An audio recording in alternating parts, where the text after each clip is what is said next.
ఈరోజు గోదావరి పర్యాటక ప్రాంత ఆత్మీయ కలయిక యాత్రలో భాగంగా టేకులపల్లి మండల కేంద్రంలోని కోయగూడెం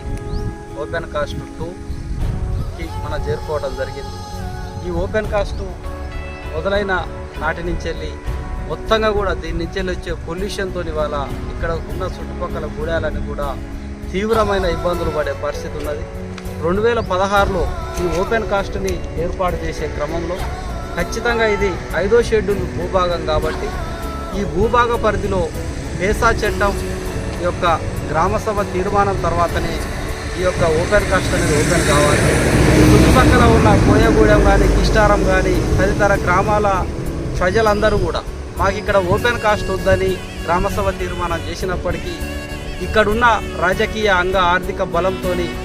పేసా గ్రామసభ తీర్మానం జరిగినట్టుగా క్రియేట్ చేసి ఇక్కడ ఈ యొక్క క్వారీని